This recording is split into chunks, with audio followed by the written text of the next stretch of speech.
Hello everyone, स्वागत है आप सभी का वेदांत क्लासेस के इस ऑनलाइन प्लेटफॉर्म पे। कैसे हैं आप सभी? सभी मस्त होंगे, स्वस्थ होंगे और अपनी अपनी तैयारी में व्यस्त होंगे। चलिए, साइंस की क्लास में जो मानव शरीर के तंत्र वाली सीरीज चल रही थी उसमें हमने लगभग जो है मानव शरीर के तंत्र कंप्लीट कर लिए। जैसे कि लाइक हमने तंत्रिका तंत्र यानी नर्वस सिस्टम कंप्लीट कर लिया, अंतःस्रावी तंत्र यानी एंडोक्राइन सिस्टम हमने कंप्लीट कर लिया, और उसके पश्चात हम लोगों ने जो है कौन सा तंत्र कंप्लीट किया भाई, याद नहीं आ रहा है। पाचन तंत्र कंप्लीट कर लिया, डाइजेस्टिव सिस्टम कंप्लीट कर लिया। ठीक है, आज हम पढ़ेंगे एक एक और तंत्र जिसके बारे में, वो है परिसंचरण तंत्र। क्योंकि यहाँ पे जब यहाँ पे स्लाइड पे आपको ये डायग्राम दिख रहा है तो ऑब्वियसली समझ में आ ही गया होगा कि आज हमारा जो सेशन है वो किस पे रहने वाला है। वो रहने वाला है परिसंचरण तंत्र यानी ब्लड सर्कुलेटरी सिस्टम पे आज हमारा जो है ये रहने वाला है ना। ठीक है, चलिए, तो भाई आज का जो टॉपिक है हमारा वो है परिसंचरण तंत्र। क्या है? परिसंचरण तंत्र, या जिसे कहते हैं सर्कुलेटरी सिस्टम। क्या कहेंगे भाई? Circulatory system. एक्चुअल में पहली चीज तो कि ये जो है क्या परिसंचरण, इसका मतलब क्या होता है? सर्कुलेटरी सिस्टम, ये पहले हम नाम ही लिख लेते हैं, फिर आराम से अच्छे से पूरा ढंग से इस टॉपिक को बिल्कुल सरल तरीके से और धीरे धीरे मध्यम गति से हम सीखेंगे। ठीक है, चलो अब देखो, जो ये है परिसंचरण तंत्र सर्कुलेटरी सिस्टम। आप जैसे कोई भी, आप मतलब आपने इससे पहले हमने डाइजेस्टिव सिस्टम पढ़ा, पाचन तंत्र पढ़ा, तो जैसे आपने जो पोषक पदार्थ खाने के रूप में अपने शरीर में लेके गए, पोषक पदार्थ आपके शरीर के विभिन्न अंगों की कोशिकाओं तक कैसे पहुंच गया। जैसे या फिर हम बात करें कि आप बीमार हो जाते हो तो आपको डॉक्टर के द्वारा जो मेडिसिन दी जाती है, अब कौन सी बीमारी आपको है और वो बीमारी किस अंग को प्रभावित कर रही है, और डॉक्टर के द्वारा जो दवाई दी जा रही है वो दवाई उसी अंग तक कैसे पहुंच पा रही है, उस अंग की कोशिकाओं तक कैसे पहुंच पा रही है। जितने भी विटामिन है वो विटामिन आपके शरीर की सभी कोशिकाओं तक कैसे पहुंच रहे हैं, जितने भी मिनरल्स हैं वो आपके शरीर की सभी कोशिकाओं तक कैसे पहुंच रहे हैं। या फिर ऐसे समझ लो कि जो है आपकी ये जो तंत्रिका तंत्र काम कर रहा है, जिसमें आपकी सूचनाएं मस्तिष्क के द्वारा विभिन्न शरीर के विभिन्न अंगों तक पहुंच रही है, या शरीर के द्वारा जो सूचनाएं आई, शरीर के विभिन्न अंगों के द्वारा जो सूचनाएं आई वो आपके मस्तिष्क तक पहुंच रही है। यानी हमारे शरीर के अंदर इन सब चीज़ों को, जैसे विटामिन हुए, खनिज तत्व हुए, मिनरल्स हुए, पोषक तत्व हुए, न्यूट्रिएंट्स हुए, दवाइयाँ हुई, हार्मोन्स वगैरह हुए, ये सारे सही जगह पे, मतलब हमारे पूरे शरीर में घूम कैसे रहे, है ना। हमारे पूरे शरीर में इनको घुमाने का काम कौन कर रहा है, यानी सारी जगह ये आराम से पहुंच रहे हैं ना, तो वो कैसे पॉसिबल हो पा रहा है। यानी एक तरीके से मैं बात करूं तो ये जो परिसंचरण शब्द है इसका मतलब ही होता है घुमाना। क्या होता है इसका मतलब? घुमाना, है ना। तो आपके शरीर के अंदर सभी तत्वों को, सभी चीजों को कौन घुमा रहा है, इसी के लिए हम पढ़ेंगे इस परिसंचरण तंत्र को। और आपको सबको पता है कि हम कोई भी दवाई लेंगे तो वो दवाई हमारे रक्त में जाके डिजोल्व होगी और रक्त के माध्यम से ही हमारे शरीर के विभिन्न अंगों तक पहुंचेगी, शरीर की विभिन्न कोशिकाओं तक पहुंचेगी। ऐसे ही जितने भी पोषक तत्व हैं वो भी रक्त में मिलते हैं, और रक्त से ही सभी हमारे शरीर की सभी कोशिकाओं तक वो पोषक तत्व पहुंचते हैं। यानी हमारे शरीर के अंदर रक्त के माध्यम से ही सभी चीजों को शरीर के अंदर घुमाया जाता है। ठीक है, तो परिसंचरण तंत्र समझ में आ गया होगा, जिसके अंतर्गत हमें क्या क्या चीजें पढ़नी है। पहली चीज तो ये कि भाई ये जो परिसंचरण तंत्र है, अब इसमें रक्त के माध्यम से आपके जो है विटामिन, पोषक तत्व, दवाइयाँ, ये सारे शरीर की सभी कोशिकाओं तक पहुंच रही है। तो पहली चीज तो इस परिसंचरण तंत्र में हमें पढ़ना क्या है? रक्त के बारे में पढ़ना है। किसके बारे में पढ़ना है? रक्त यानी ब्लड के बारे में पढ़ना है ना। ठीक है, एक चीज हो। और दूसरी बात हम पढ़ेंगे कि भाई रक्त, ये जो जितना कोऑर्डिनेशन है कि जो दवाइयाँ है वो शरीर की विभिन्न कोशिकाओं तक पहुंच जाएगी, रक्त के माध्यम से पहुंचेगी, रक्त वहां तक जाएगा ही जाएगा, और शरीर के वहां के अंगों से कुछ चीज़ें जो है रक्त वापस लेके भी आएगा। कहाँ पे लेके आएगा? हृदय में लेके आएगा। तो मतलब हमें क्या पढ़ना है कि ये जो रक्त है, ये रक्त हमारे शरीर में गति कर रहा है, तो रक्त हमारे शरीर में गति करता किसके द्वारा है? हृदय के द्वारा करता है ना। तो भाई हृदय को भी पढ़ना पड़ेगा इस रक्त परिसंचरण तंत्र में। हमें के बारे में पढ़ना पड़ेगा, हार्ट के बारे में पढ़ना पड़ेगा, यानी हार्ट का भी पढ़ेंगे। ठीक है, चलो इसके अलावा अगर मैं बात करूं, ये जो रक्त है ये किसी भी विटामिन, किसी भी पोषक तत्व, किसी भी दवाई को, किसी भी हार्मोन्स को, किसी भी एंजाइम्स को हमारे शरीर के विभिन्न अंगों तक लेके तो जा रहा है, लेकिन लेके किस माध्यम से जा रहा है? भाई नलिकाओं से बहकर ही तो ये रक्त जाता है। हमारे शरीर के अंदर हमारा जो रक्त है वो नलिकाओं में बहता है। ठीक है, तो अब इस परिसंचरण तंत्र में हम वो भी पढ़ेंगे। किसको पढ़ेंगे भाई? रक्त नलिकाओं को पढ़ेंगे, यानी कि ब्लड वेसल्स के बारे में पढ़ेंगे। अब यहाँ से आप एक चीज निकाल सकते हैं, यानी अगर मैं बात करूं परिसंचरण तंत्र की, तो परिसंचरण तंत्र के मुख्य मुख्य भाग या उसके मुख्य अंग कौन से हो सकते हैं? जैसे पाचन तंत्र में हमने पढ़ा था ना भाई, कि पाचन तंत्र का मुख्य अंग, एक सेकेंड पहले हम इस स्पेलिंग को पूरा अच्छे से लिख लेते हैं। राइट, यहाँ हम पढ़ेंगे इसका तीसरा पॉइंट क्या भाई? रक्त नलिकाएं।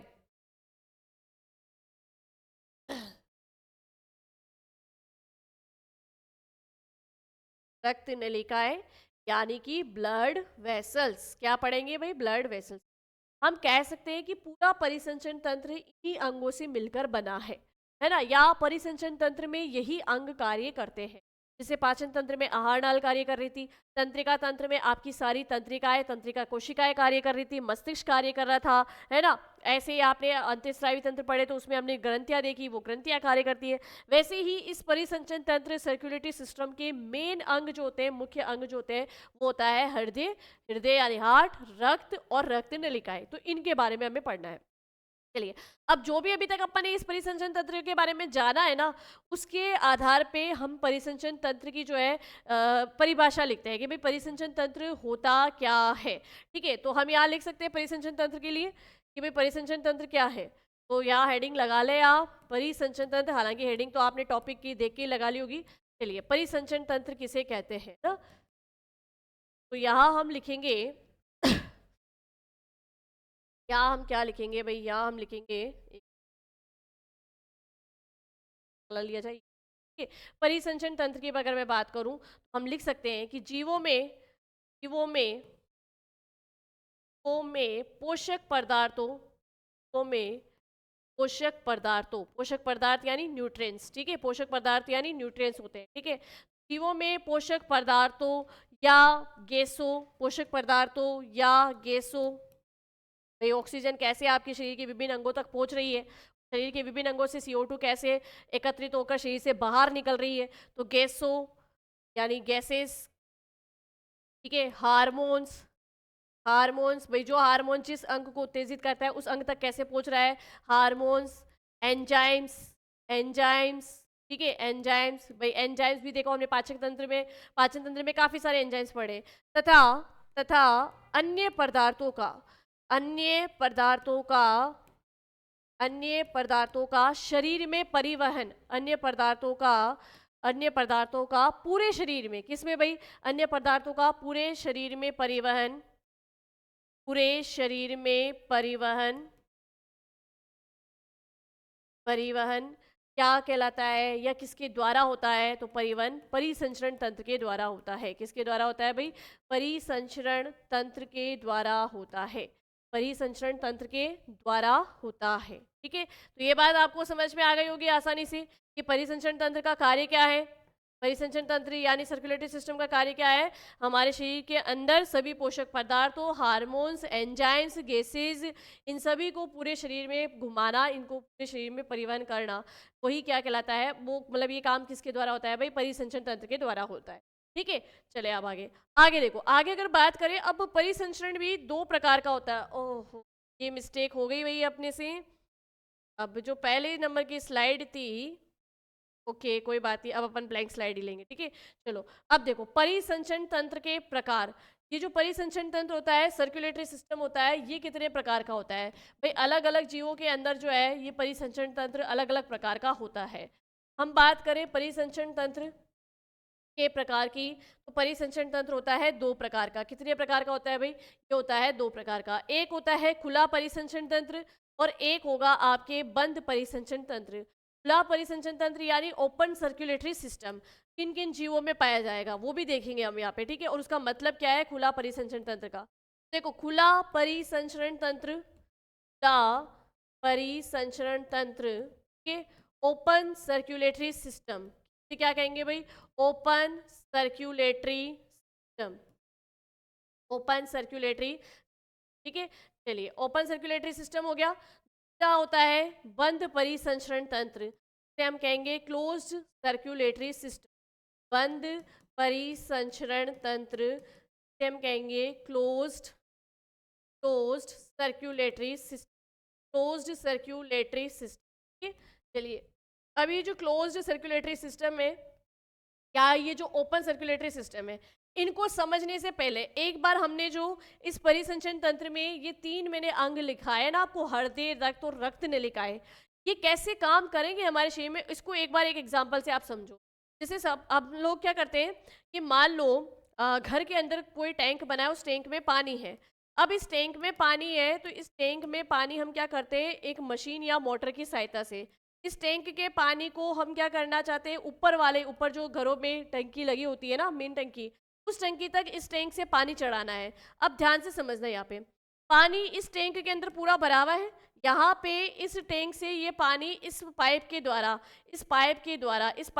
अब इस पाइप में ये पानी चढ़ किसके माध्यम से रहा है भाई, इस मोटर के द्वारा चढ़ रहा है ना, मोटर के द्वारा चढ़ रहा है।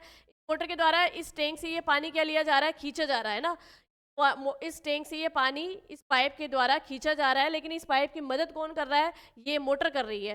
तो ऐसे समझ लो कि जैसे ये पानी की मोटर होती है ना, वैसे ही हमारे शरीर के अंदर हार्ट होता है।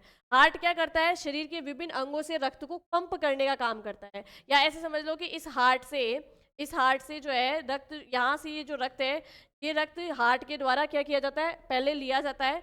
फिर इसको आप क्या कर रहे हो कि इस पानी को आप चढ़ा रहे हो ऊपर वाली टंकी में, है ना, ऊपर वाली टंकी में इस पानी को भेज रहे हो। तो यहाँ पे जब भेज रहे हो, इसका मतलब ये समझ ले कि ये हमारे शरीर के सारे क्या है, अंग है। तो हृदय ही क्या करता है, शरीर के विभिन्न अंगों तक रक्त को पहुंचाता है। मतलब रक्त को शरीर के विभिन्न अंगों से लेके आना और रक्त को वापस शरीर के विभिन्न अंगों तक पहुंचाना। ऐसे समझ लो कि अशुद्ध रक्त को शरीर के विभिन्न अंगों से एकत्रित करना और शुद्ध रक्त को शरीर के विभिन्न अंगों तक पहुंचाना, ये काम मेनली इसके लिए एक मोटर या मशीन जैसा काम तो कौन करता है, हमारा हार्ट। कौन करता है भाई, हार्ट करता है। अब ये जो पानी है ना, इस पानी को आप समझ लो कि ये क्या है, ब्लड है, रक्त है। क्या है भाई, ब्लड है, ये रक्त है। अब दो ही काम हो सकते हैं, या तो रक्त को हृदय तक लाया जाएगा या हृदय से रक्त को अंगों तक ले जाया जाएगा। ठीक है, अब देखो ये जो पाइप है, ये पाइप क्या कर रहे थे, इस रक्त को लाने ले जाने का काम कर रहे हैं ना, इस टैंक से ऊपर वाली टंकी तक पानी भेजना। ये जा किसके माध्यम से रहे भाई, इस पाइप के माध्यम से। तो ये पाइप एज लाइक हमारे शरीर के अंदर जैसी ब्लड वेसल्स होती है, क्या होती है, ब्लड वेसल्स होती है, रक्त नलिकाएं होती है। तो रक्त नलिका का काम यही है भाई, रक्त नलिकाओं का काम क्या है, हृदय से रक्त को लेना और उसको शरीर के विभिन्न अंगों तक पहुंचाना, और शरीर के विभिन्न अंगों से रक्त को लाना, अशुद्ध रक्त को लाना और उसको हृदय तक पहुंचाना। तो रक्त नलिकाएं रक्त को लाने ले जाने का काम करती है ना। जैसे कि ये पाइप कर रहा था, इस टैंक से पानी को उस टैंक में भेज रहा था, तो ये पाइप पानी को लाने ले जाने का काम ही कर रहा था। लेकिन किसके माध्यम से ला रहा था भाई, इस मोटर के माध्यम से। यानी ये मोटर जो है, ये मशीन जो है, ये हमारे शरीर के अंदर कैसी मशीन है भाई, हमारे शरीर में ऐसी मशीन होती है हृदय। हृदय के द्वारा ही रक्त पंप किया जाता है। ठीक है, और पानी जो है वो एज लाइक यहाँ पे ब्लड के जैसे। इस एग्जाम्पल के द्वारा आप समझ सकते हो कि वो मैंने तीनों जो पॉइंट वहां लिखवाए, वो तीनों पॉइंट क्या है, कैसे हमारा रक्त परिसंचरण तंत्र काम करता है। ठीक है, समझ में आ गया आपको। चलिए आगे बढ़ते हैं। अब आगे देखो, ये जो परिसंचरण तंत्र है, ये परिसंचरण तंत्र कितने प्रकार का होता है भाई, ये होता है 2 प्रकार का। अगर किसी भी जीव के शरीर में रक्त बिना नलिकाओं के पूरे शरीर में बहता है, तो वो तो हो गया खुला परिसंचरण। पहले हम बात करते हैं बंद परिसंचरण तंत्र की, क्योंकि हम मानव शरीर के तंत्र पढ़ रहे हैं और इसमें जो है हमने पता है कि हमारे शरीर के अंदर रक्त नलिकाएं होती है। देखो सबसे पहले मैं बात करती हूँ मानव शरीर के हृदय की। मानव शरीर का जो हृदय होता है ना भाई, ये होता है 4 कोष्ठीय, 4 चेम्बर होते हैं इसके अंदर। अभी जो आगे है भाई, आगे देखो यहाँ पे, आगे ये अपन ये हार्ट देखो आप, यहाँ पे हार्ट के अंदर आपको दिख रहा होगा 4 चेम्बर बने हुए हैं ना। 4 चेम्बर कौन कौन से हैं, देखो यहाँ पर अगर मैं इसकी बात करूँ, एक तो ये वाला चेम्बर, ठीक है, एक तो ये कोष्ठ हो गया, और एक इस तरफ वाला ये चेम्बर, एक ये कोष्ठ हो गया, और नीचे भी देखो, नीचे भी 2 चेम्बर है, यहाँ पे नीचे भी 2 कोष्ठ है। तो ये टोटल कितने हो गए, 4 कोष्ठ, 4 चेम्बर हो गए, है ना। अब देखो ये जो मानव शरीर का हृदय होता है, इसमें ये ऊपर के 2 चेम्बर जो है ना, ये कहलाते हैं आलीन, इनको कहते हैं एट्रियम, और नीचे के 2 चेम्बर होते हैं वो होते हैं नीले, तो कहते हैं वेंट्रिकल। अब इसी किन्हीं नलिकाओं द्वारा जो है इस हृदय तक रक्त लाया जाएगा, और नलिकाओं द्वारा ही रक्त जो है हृदय से शरीर के विभिन्न अंगों तक पहुंचाया जाएगा। तो देखो रक्त क्या हो रहा है, नलिकाओं के माध्यम से आ रहा है, नलिकाओं के माध्यम से जा रहा है। तो हम लिख सकते हैं कि बंद परिसंचरण तंत्र में रक्त जो है वो बंद नलिकाओं में प्रवाहित होता है। रक्त क्या होता है भाई, रक्त बंद नलिकाओं में प्रवाहित होता है। रक्त बंद नलिका में प्रभावित होता है। ऐसा जब रक्त का परिसंचरण होगा तो वो कहलाएगा बंद परिसंचरण तंत्र। यानी जिस ऐसे जीव जिनके शरीर में जो रक्त है वो रक्त यदि बंद नलिकाओं में प्रवाहित हो रहा है तो उसका परिसंचरण तंत्र कहलाता है बंद परिसंचरण तंत्र, या जिसे हम कहेंगे क्लोज्ड सर्कुलेटरी सिस्टम। क्या कहेंगे भाई? Closed circulatory system. अब जैसे ये कैस इनके अगर एग्जाम्पल लिखे, जितने भी कशेरुकी जीव है, यानी ऐसे जीव जिनके जीवन काल में कभी ना कभी तो मतलब जीवन काल में रीढ़ की हड्डी जो है वो बनी रहती है, तो जिनके जीवन काल में जिनके शरीर में रीढ़ की हड्डी है तो वो कशेरुकी जीव कहलाएंगे, है ना। इनको हम कहते हैं वर्टिब्रेट्स। क्या कहते हैं भाई? वर्टिब्रेट्स कहते हैं, ठीक है। चलिए, तो कशेरुकी जीवों में जो है किस प्रकार का परिसंचरण तंत्र पाया जाता है, तो यहाँ पर आप लिखेंगे कि बंद परिसंचरण तंत्र पाया जाता है। लेकिन एक अपवाद है, एक एक्सेप्शन भी है, और वो अपवाद या एक्सेप्शन क्या है? एनेलिडा वर्ग के जंतु।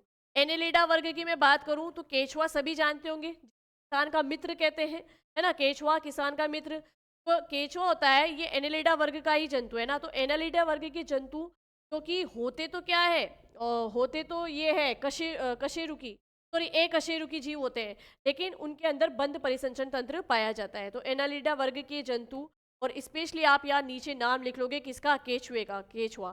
केचुआ, ठीक है। ये केचुआ क्या है? केचुआ एक्चुअल में एक कशेरुकी जीव है ना। इनवर्टिब्रेट है, लेकिन इनवर्टिब्रेट होते हुए भी एक कशेरुकी जीव होते हुए भी इसके शरीर के अंदर कौन सा तंत्र पाया जाता है? बंद परिसंचरण तंत्र पाया जाता है। तो आई होप कि बंद परिसंचरण तंत्र समझ में आ गया होगा। भाई हमारे शरीर के अंदर भी क्या है? धमनियाँ है, शिराएँ है, भाई आर्टरीज है, वेंट्स है, इनके माध्यम से ही रक्त जो है हमारे शरीर में बहता है। खुले रूप से हमारे शरीर में रक्त नहीं बहता है। तो बंद नलिकाओं के माध्यम से अगर रक्त का प्रवाह हो रहा है तो इसका मतलब वो बंद परिसंचरण तंत्र है। हम भी कश है भाई, हमारे भी रीढ़ की हड्डी है, तो हमारे अंदर कौन सा है भाई? बंद परिसंचरण। चलिए अब बात करें खुला परिसंचरण तंत्र। खुला परिसंचरण तंत्र नाम से पता है ओपन सर्कुलेटरी सिस्टम, यानी ऐसे जीव जिनके शरीर में रक्त जो है खुले रूप में बहता है। जैसे मैं एक एग्जांपल लूं, कॉकरोच का लेते हैं। कॉकरोच का ले तो देखो ये कॉकरोच है, ठीक है। इस कॉकरोच के शरीर के अंदर क्या होते हैं? 13 खंड होते हैं। इन्हीं 13 खंडों में से जो है रक्त निकलता है और शरीर में पूर्ण रूप से फैल जाता है, शरीर में सीधे ही फैल जाता है, ठीक है। तो खुले रूप से फैला है, इनके लिए कोई नलिकाएं नहीं बनी हुई है। तो रक्त जब सीधे ही शरीर के विभिन्न भागों तक पहुंचता है, खुले रूप से शरीर के विभिन्न भागों तक पहुंचता है, इसका मतलब वो क्या है भाई? खुला परिसंचरण तंत्र है, ठीक है। तो यहाँ लिख सकते हो कि खुला परिसंचरण तंत्र में क्या होगा? रक्त रक्त सीधे ही रक्त शरीर के शरीर के विभिन्न अंगों तक, रक्त शरीर से सीधे ही शरीर के विभिन्न अंगों तक बिना नलिकाओं के बिना नलिकाओं के बिना नलिकाओं के खुले रूप में बहता है, खुले में बहता है, ठीक है। खुले रूप में बहता है तो भाई वो कौन सा तंत्र हो गया भाई? खुला परिसंचरण तंत्र। और इसका एग्जाम्पल आप लिख सकते हैं, जितने भी एक कशेरुकी जीव है, यानी जिनके शरीर में रीढ़ की हड्डी नहीं पाई जाती है ना, एक कशेरुकी जीव यानी कि इनवर्टिब्रेट्स ऑर्गेनिज्म, ठीक है, उनमें कौन सा होगा भाई? खुला परिसंचरण तंत्र है। याद हो गया आपको ये सब कुछ? चलिए अब आगे बढ़ते हैं। अब बात करते हैं कि भाई परिसंचरण तंत्र में मेन रोल है किसका? मेन रोल है भाई हार्ट का, हृदय का। अब हृदय की अगर बात करें तो अलग अलग जीवों में हृदय भी अलग अलग प्रकार का होता है। जैसे अभी मैंने कहा कि मानव शरीर के अंदर जो है हृदय 4 चेम्बर यानी 4 कोष्ठों का होता है। तो ऐसे देखते हैं कि प्रत्येक जीव में, क्योंकि यहाँ से भी क्वेश्चन बनता है। चलिए हम बात करेंगे सबसे पहले हृदय को लेके, हृदय या हार्ट को लेके, है ना। हृदय या हार्ट से भी क्या क्वेश्चन बनता है कि जैसे आपसे पूछ लिया गया है कि सरीसृप वर्ग के जीवों में हृदय कितने कोष्ठ का बना होता है, या आपसे पूछ लिया जाए एम्फीबियन जो होते हैं, उभयचर जो होते हैं, उनका हृदय कितने कोष्ठ का बना होता है। तो ये सब कुछ हमें ध्यान होने चाहिए। एक्चुअल में क्या है कि अगर जीवों की बात करें तो जीव 5 वर्गों में बांटा गया है। जैसे कि अगर मैं बात करूं कि 5 वर्ग कौन कौन से, जैसे उभयचर हो गए, एम्फीबियन हो गए, और आपके ये स्तनधारी हो गए, मैमल्स हो गए, एवीज हो गए, पक्षी वर्ग हो गया, सरीसृप हो गए यानी रेप्टिलिया वर्ग के हो गए जो रेंग कर चलते हैं। तो इस तरीके से, और जैसे मछलियाँ हो गई, मछलियों को हम फिशेस वाले वर्ग में जो रखते हैं ना, तो 5 वर्गों में जीवों को बांटा गया है। उन पांचों वर्ग के जीवों का हम एक बार यहाँ देखेंगे कि कौन किसमें किसका हृदय कितने कोष्ठ का होता है। सबसे पहले मैं बात करूं कि 4 कोष्ठीय हृदय है। 4 कोष्ठीय हृदय, ऐसे कौन कौन से जीव है जिनके शरीर में हार्ट जो होता है, हृदय जो होता है, जिसके 4 कोष्ठ होते हैं। 4 कोष्ठीय हृदय जो होगा तो सबसे पहली चीज तो ये 4 कोष्ठीय हृदय है, तो ये चारों कोष्ठ कहलाएंगे क्या? चारों कोष्ठ की अगर हम बात करें तो ऊपर के दो ये कोष्ठ जो होते हैं ये कहलाते हैं आलिंद। क्या कहलाते हैं भाई? ऊपर के ये दो कोष्ठ आलिंद कहलाते हैं, इनको कहते हैं एट्रियम। क्या कहते हैं? एट्रियम। ठीक है। और नीचे के जो ये दो कोष्ठ हैं ये कहलाते हैं नीले। क्या कहलाते हैं? नीले। इनको कहते हैं वेंट्रिकल। क्या कहेंगे भाई? इनको कहेंगे वेंट्रिकल। ठीक है। तो जब 4 कोष्ठीय होंगे इसमें से 2 आलिंद और क्या होंगे? 2 नीले होंगे। 2 आलिंद और 2 नीले। ऐसे जीव जिनके शरीर के अंदर 4 कोष्ठीय हृदय पाया जाता है, 4 चैम्बर, मतलब 4 कोष्ठ के दो, 4 चैम्बर के दो, तो ऐसे शरीर का जो है तो इसमें कौन कौन से होते हैं? अब एक बात और कि ये जो 4 कोष्ठ वाला हृदय होता है ना, ये सर्वाधिक विकसित हृदय होता है, जिसमें ये 4 कोष्ठ पूरे पूरे बने हैं ना, ऐसे हृदय को हम कहते हैं सर्वाधिक विकसित हृदय। क्या कहेंगे? सर्वाधिक विकसित हृदय। अब ये 4 कोष्ठीय हृदय किन किन के शरीर में पाया जाएगा? जैसे कि जितने भी स्तनधारी है, जितने भी मैमल वर्ग के, जितने भी मैमल्स वर्ग के जंतु होते हैं, उन सभी में 4 कोष्ठीय हृदय पाए जाते हैं। भाई हम भी क्या है, हम स्तनधारी वर्ग में ही आते हैं ना, तो हमारे अंदर, हमारे शरीर के अंदर भी हृदय कितने चैम्बर का है भाई? 4 चैम्बर का है ना। 4 चैम्बर का हमारे शरीर का अंदर हृदय है। ठीक है। चलो नेक्स्ट इसके अंदर देखो पक्षी वर्ग। पक्षी वर्ग जो है यानी एविस वर्ग के, एविस वर्ग के जो भी जंतु है उनके अंदर भी क्या पाया जाता है भाई? ये 4 कोष्ठीय हृदय ही पाया जाता है। अब एक चीज ध्यान रखना, इस एविस वर्ग में मतलब जो है, सॉरी मैमल्स में मैं अगर बात करूं या इस वर्ग में बात करूं तो एक अपवाद भी है। अपवाद क्या है? मगरमच्छ। अपवाद क्या है भाई? मगरमच्छ, है ना। इस मगरमच्छ के अंदर जो है, मगरमच्छ में भी क्या है? 4 कोष्ठीय हृदय जो है वो पाया जाता है। रेंग कर चलने वाला है ये मगरमच्छ। ये इसको आना तो सरीसृप में चाहिए था, रेप्टिलिया वर्ग में चाहिए था, लेकिन रेप्टिलिया वर्ग में होते हुए भी ये एक अपवाद है यहाँ पर कि इसका जो हृदय होता है वो 4 कोष्ठीय हृदय होता है। समझ में आ गई ये बात? चलिए अब आगे बढ़े। आगे देखो, नेक्स्ट देखो, ये तो हो गया 4 कोष्ठीय।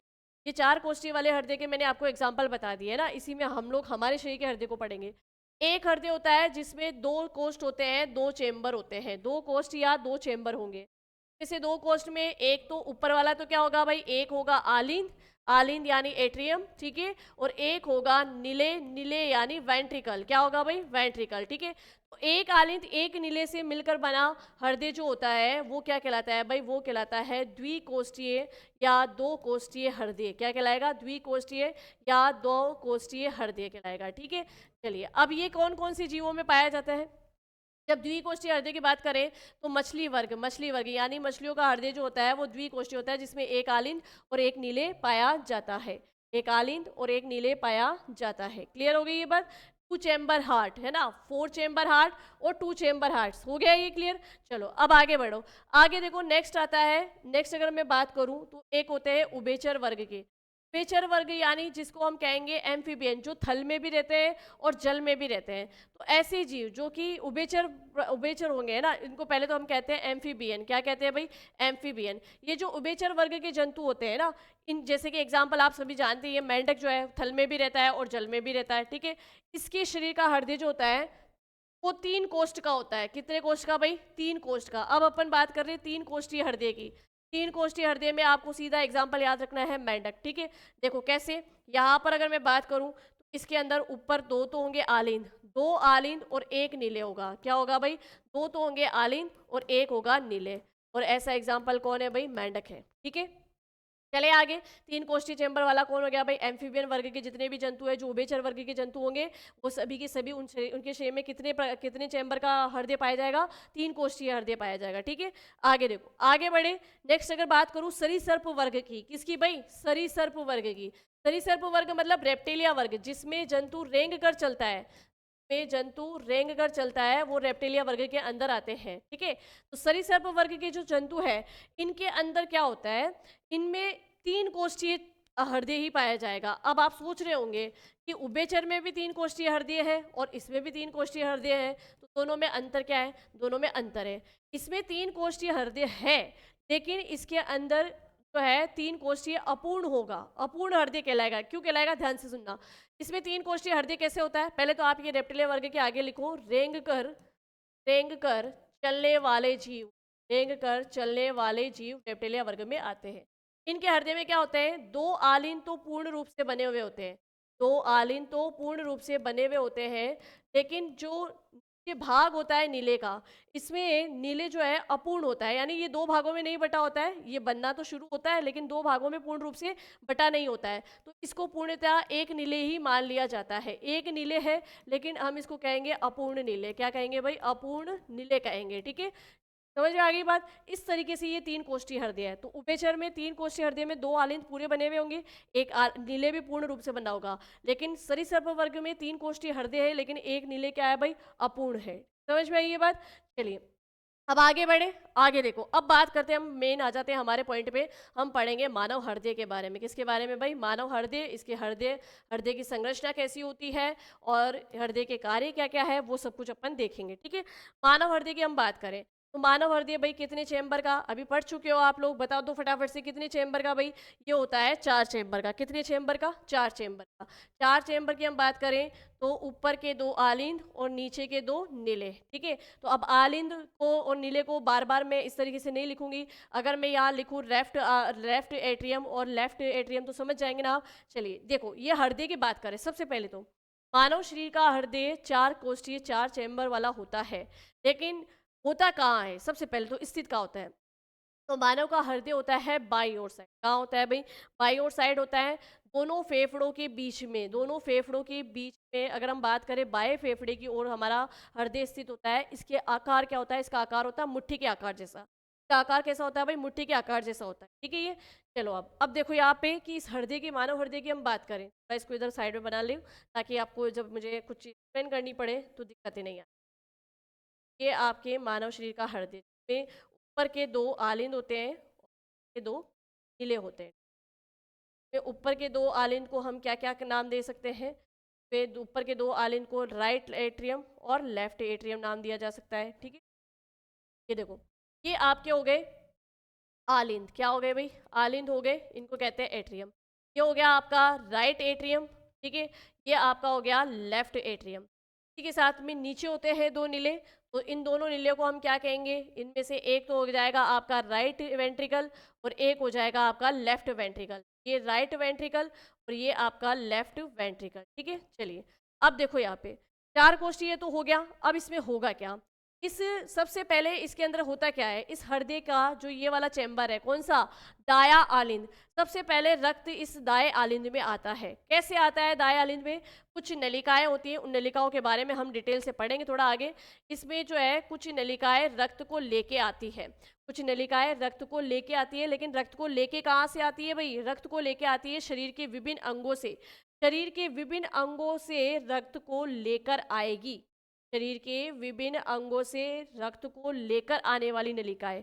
अब देखो, यहाँ से जब रक्त को लेके आएगी तो शरीर के विभिन्न अंगों में जो रक्त होता है वो कैसा होता है भाई, अशुद्ध रक्त होता है ना। या हम ऐसे बना लें कि प्रत्येक शरीर का अंग है और उस अंग में क्या होगी, कोशिकाएं होगी। इन कोशिकाओं में क्या होगा, CO2 युक्त रक्त होगा, है ना। तो CO2 युक्त रक्त जो है उसको हम कहते हैं अशुद्ध रक्त। क्या कहते हैं भाई, अशुद्ध रक्त कहेंगे। CO2 युक्त रक्त को हम क्या कहेंगे, अशुद्ध रक्त कहेंगे, इम्प्योर ब्लड कहेंगे।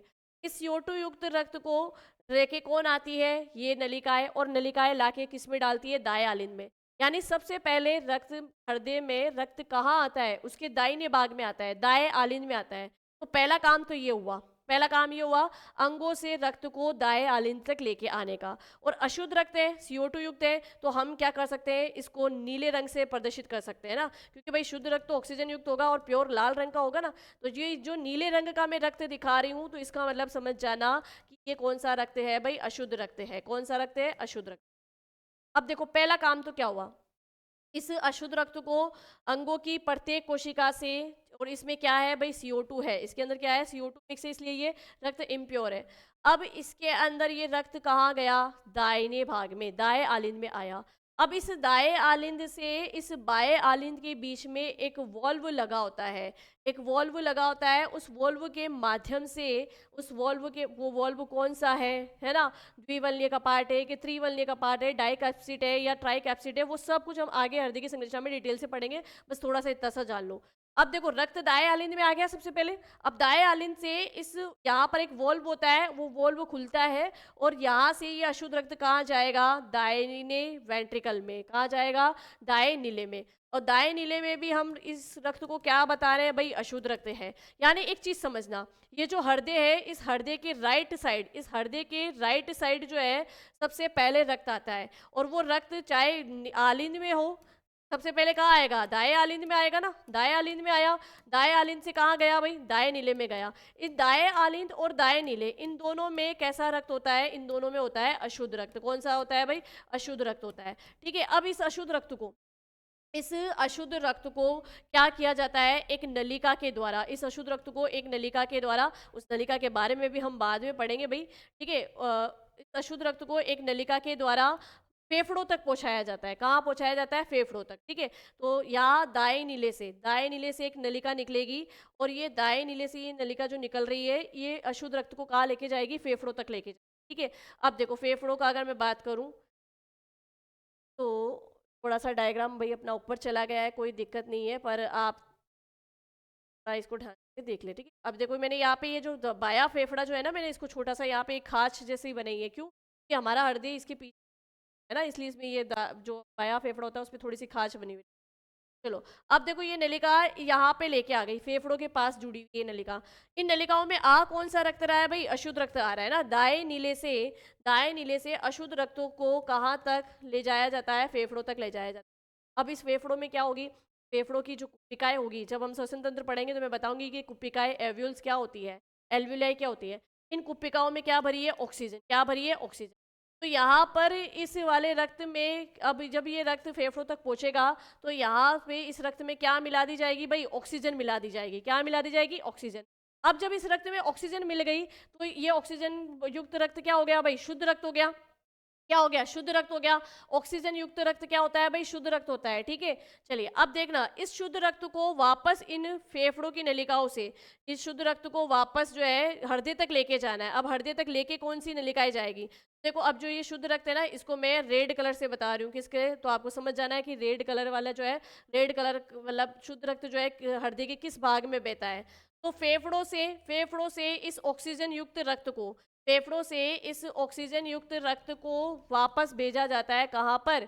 हृदय के बाईने भाग में। कहाँ भेजा जाता है? हृदय के बाएं भाग में। तो हृदय के बाएं भाग में भी सबसे पहले ये रक्त कहाँ आया भाई? बाएं आलिंद में आया। तो यहाँ लिख देती हूँ, देखो हृदय का जो बायां भाग है इसमें हमेशा कौन सा रक्त बहता है? शुद्ध रक्त बहता है। कौन सा रक्त बहता है भाई? शुद्ध रक्त बहता है। ठीक है, रक्त में क्या होगी भाई? ऑक्सीजन मिली हुई होगी, है ना। ठीक है, अब ये जो है शुद्ध रक्त लेफ्ट भाग में सबसे पहले कहाँ आया? बाएं आलिंद में, यानी कि लेफ्ट एट्रियम में आया। कहाँ पहुंचा भाई? लेफ्ट एट्रियम में पहुंचा। अब सेम चीज लेफ्ट एट्रियम से इस लेफ्ट वेंट्रिकल तक, यानी दाएं आलिंद में दाएं नीले के बीच में भी एक वॉल्व होता है, एक कपाट होता है। ठीक है, जिसके माध्यम से ये जो शुद्ध रक्त है ये दाएं आलिंद से कहाँ पहुंच जाता है? दाएं नीले के अंदर चला जाता है। कहाँ चला जाता है भाई? दाएं नीले में चला जाता है। अब दाएं नीले के अंदर आ गया रक्त। अब दाएं नीले से भी कुछ नलिकाएं होती है और वो नलिकाएं क्या करती है? इस शुद्ध रक्त को शरीर के विभिन्न अंगों तक पहुंचा देती है। शरीर के विभिन्न अंगों तक पहुंचा देती है वो नलिकाएं। ठीक है, तो दाएं नीले से शुद्ध रक्त को शरीर के विभिन्न अंगों तक पहुंचा दिया जाता है। समझ में आ गई? अब यहाँ पर आपको याद क्या रखना है? पहली चीज कि मानव शरीर का जो हृदय है वो कैसा है? वो है भाई 4 कोष्ठीय। उसमें से अगर हम बात करें, जो दाएं चेंबर है, दाएं चेंबर कौन कौन से है? दाया आलिंद है, दाया नीले है। तो इस हृदय के दाहिने भाग में हमेशा अशुद्ध रक्त पंप होता है। क्या होता है? अशुद्ध रक्त। ठीक है, और इस हृदय के बाईने भाग में हमेशा क्या होता है भाई? शुद्ध रक्त पंप होता है। क्या होता है? शुद्ध रक्त पंप होता है। तो आपको ये चीज ध्यान रखनी है कि अशुद्ध रक्त कहाँ पे होता है, शुद्ध रक्त कहाँ पे होता है। अब देखो यहाँ पर अगर मैं बात करूं तो यहाँ पर ब्लड का परिवहन या रक्त का परिवहन जो है 2 बार हुआ है। एक बार तो अंगों से इस CO2 युक्त रक्त को, अंगों से CO2 युक्त रक्त, यानी कि CO2 युक्त रक्त कौन सा हो गया भाई? जो कि अशुद्ध रक्त होगा। ठीक है, यहाँ पर अशुद्ध रक्त कौन सा हो गया? जिसमें CO2 मिक्स है। ठीक है, तो अंगों से पहला काम तो क्या हुआ? पहला काम हुआ यहाँ पर अंगों से अशुद्ध रक्त को हृदय तक लाना। अंगों से अशुद्ध रक्त हृदय तक पहुंचा। एक बार तो रक्त का परिवहन इस तरीके से हुआ, एक परिसंचरण तो ये हुआ। फिर उसके बाद में क्या हुआ कि हृदय में जो शुद्ध रक्त था, उस हृदय से शुद्ध रक्त को वापस अंगों तक भेजा गया। ठीक है, तो दूसरी बार परिवहन इस तरीके से हुआ। तो मानव शरीर के अंदर जो परिसंचरण तंत्र है वो बंद परिसंचरण तंत्र है, लेकिन उसमें 2 बार रक्त पंप हो रहा है, इसलिए उसको कहते हैं दोहरा परिसंचरण तंत्र। क्या कहते हैं भाई? दोहरा परिसंचरण तंत्र। तो यहाँ पर एक बार ये नोट डाल लोगे कि मानव हृदय में जो रक्त परिसंचरण होता है वो दोहरा परिसंचरण तंत्र होता है। क्या होता है? दोहरा परिसंचरण तंत्र। ठीक है, क्लियर है ये बात? चलिए, तो आई होप कि आपको आज जो अपन ने ये परिसंचरण तंत्र स्टार्ट किया है, आज हम इतना ही देखेंगे, इससे आगे का हम नेक्स्ट सेशन में देखेंगे। लेकिन जितना भी हमने पढ़ा है वो बिल्कुल अच्छे से पढ़ा है और बिल्कुल अच्छे से समझ में आ गया होगा। पहले से हम छोटा सा एक क्विक रिवीजन ले लेते हैं। तो देखो, क्विक रिवीजन क्या है कि हमने स्टार्ट किया परिसंचरण तंत्र। परिसंचरण का मतलब होता है घुमाना। तो हमारे शरीर के अंदर सभी पोषक पदार्थों को, गैसों को, हार्मोन्स को, एंजाइम्स को या कुछ अन्य पदार्थों को पूरे शरीर के अंदर रक्त के माध्यम से परिवहन करता है, वही तंत्र क्या कहलाता है? परिसंचरण तंत्र। इसके मेन अंग कौन से? हार्ट है, मतलब हृदय है, रक्त है और रक्त नलिकाएं है। इसका एग्जाम्पल भी मैंने आपको देके बताया। परिसंचरण तंत्र के प्रकार होते हैं 2, खुला परिसंचरण तंत्र और बंद परिसंचरण तंत्र। रक्त जब खुले रूप में बहता है तो खुला परिसंचरण तंत्र, और बंद नलिकाओं में बहता है तो बंद परिसंचरण तंत्र। मानव हृदय में बंद परिसंचरण तंत्र ही पाया जाता है। फिर हमने देखा कि 4 कोष्ठी हृदय किस किस में पाया जाएगा? स्तनधारियों में और पक्षियों में। ठीक है, 4 कोष्ठी जिसमें 2 आलिंद 2 नीले होंगे। द्विकोष्ठीय यानी जिसमें 1 आलिंद 1 नीले होगा। मछलियों का हृदय जो है, मछली वर्ग के सभी जंतुओं में हृदय जो है 2 कोष्ठी होता है। फिर हमने देखा 3 कोष्ठी हृदय जिसके अंदर आएगा उभयचर एम्फीबियन, जो कि मेंढक के अंदर पाया जाता है, 2 आलिंद और 1 नीले। फिर इसके बाद देखा सरीसृप वर्ग जिसके अंदर 3 कोष्ठी हृदय होता है, लेकिन 1 नीले अपूर्ण नीले होता है। ठीक है, और सरीसृप यानी रेंग कर चलने वाले।